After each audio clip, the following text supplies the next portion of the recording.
All right, I have the fighting chef Tim Murray on the show for the first time. We picked up a round one finish over Giuliano Rossi at NEF 44 and evened his record at 1-1. Tim, how are you? I'm great. How are you?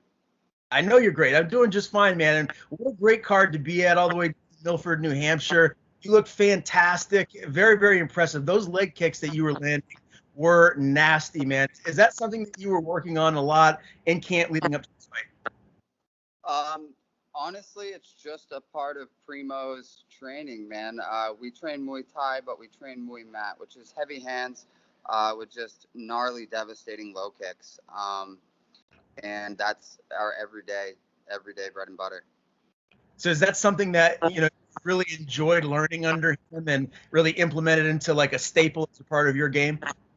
Yeah, honestly. And it clicked right away more than anything else.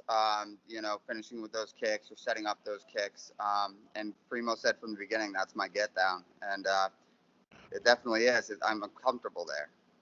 Yeah, I got to ask this too because we've seen some gnarly injuries recently. Chris Weidman, what happened to him, and then you got to rewind 7, 8 years now. Anderson Silva did the same thing against Chris Weidman. Checking that kick and then the leg snaps. Is that ever something that crosses your mind when you're in there throwing it? Because it is pretty gruesome to watch. So yeah, it definitely does cross the mind. And I was powering outside leg kicks a little more than I was with the inside leg kicks. The inside leg kicks, I was really focused on where I was landing, and when his facial expression changed, I was landing in the same place.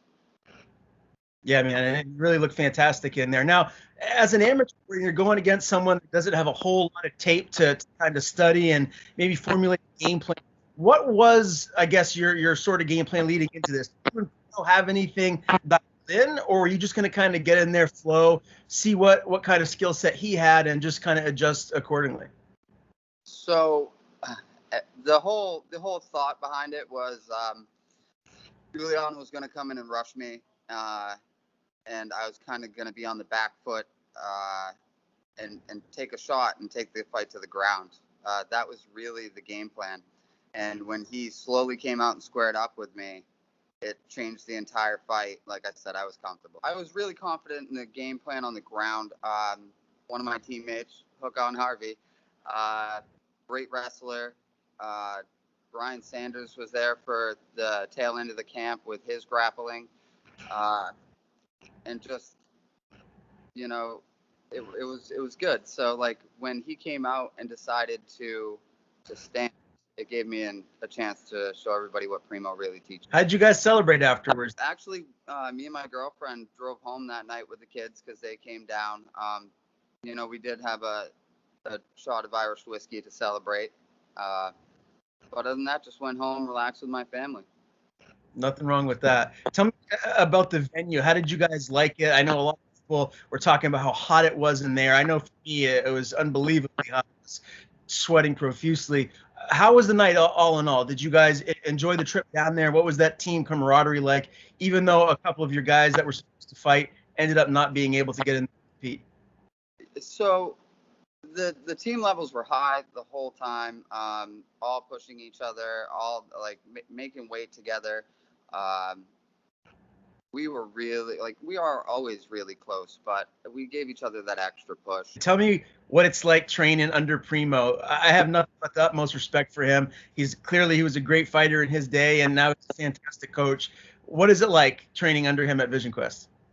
Um, it's an honor, just to start out with that. He knows a lot, and he knows a lot more than just striking. Um, he knows the game completely, and that's it's a great thing. Training is intense, um, but he only asks for us to put out the best we can of ourselves. Who are some of your main training partners? I know Josh is a little bit bigger of a guy. This fight here was at 125, and Josh can walk around upwards of 190 sometimes when he's out of camp. The guy is huge. Are you training a lot with Randall, a guy that you actually fought previously? Yeah, I love Randall. He's become a great friend uh, and a great training partner. Um, I talk to him almost every day, whether I'm in the gym or not. So I trained with Randall. Ryan Sanders, Brandon Oldenburg, Josh Harvey. But we had a couple people like Garrett Graves, who's one of Coach's best friend's sons, Paige Anderson, who's actually a high school wrestler, and she's great. So I had almost every. I'm the smallest guy in the gym. I'm 125, So getting big brothered and getting bullied around, it just made me work my technique better. So anybody my size, they're not going to have that strength. What do you walk around at? What's the biggest you get? Honestly, 140 maybe. Before I started training with Primo, I was a little tubby, kind of above 140. But yeah, I walk around between 135 and 140, give or take. All right. And clearly that weight class of 125 will be your home moving forward. You don't think you can make the cut all the way down to 115? That would probably be too much, right? Yeah, that's way too much. I feel really good at where I'm at. My energy levels are great all through camp, even like shaving my diet down and anything that we had to do there. So honestly, at 125 is home for me. So I love the nickname, the Fighting Chef. Clearly that's what your day job is. Tell me, who gave you that nickname, and tell me a little bit about your personal life with what you do for work, and what's your favorite dish to cook? If I come down to your restaurant in Waterville, what's the go-to?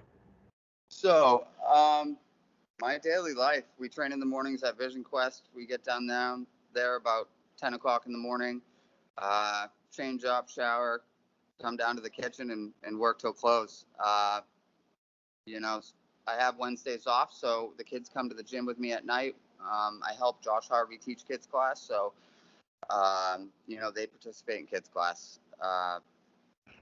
That's pretty much the day in the life of me. As far as the food goes, we have a pretty short menu.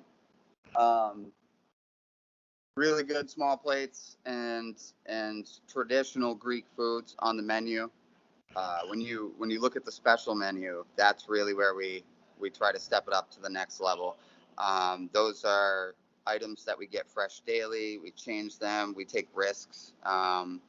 We're going to be doing an appetizer using a smoking glass this week. So we're going to build an app and then put a lid over it and fill that with smoke. So when it gets brought to the customer's table, they lift that glass, creates aromatics, and kind of other tables are like, why is that smoke going up over there?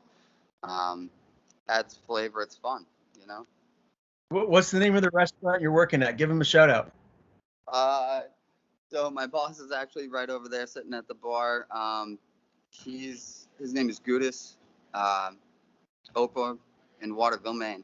I mean, we do great Greek food. His mom makes the baklava. Anybody that comes here needs to eat her baklava because it's amazing. Okay, I'll be doing that here at some point in the near future. Tell me, man, what are the goals for you now as a mixed martial artist? I'm assuming, starting with winning an amateur championship belt is the way to start. But when you look long term, like, what are you hoping to accomplish here as a mixed martial artist? In reality, just to absorb as much knowledge as I can, and pass it on in the long run.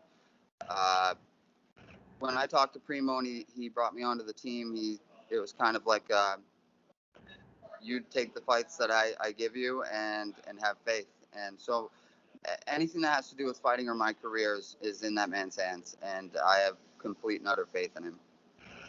Well, congratulations again, man, on a huge win at NEF 44. As I said earlier, evening up your record at 1-1. I look forward to seeing what's next for you. Real quick, are you hoping to fight at NEF 45 here in November? I would love to. I would love to be on that card. Hopefully, Coach finds the right match for the fight, and Matt gives him some names.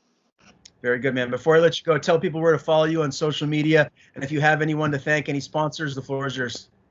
Okay, so This Fighting Chef on Instagram, and Tim Murray on Facebook.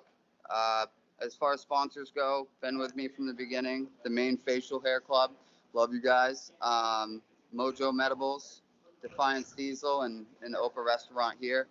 I'd like to shout out to the team.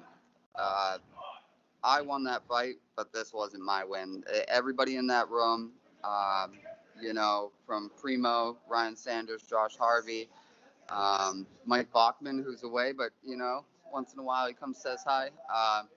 Brandon Oldenburg, Randall Hathorn, like all these people, like the families that support us. Gary, I love you. Thank you for being a part of my life and pushing me to do better. You and the kids make me happy.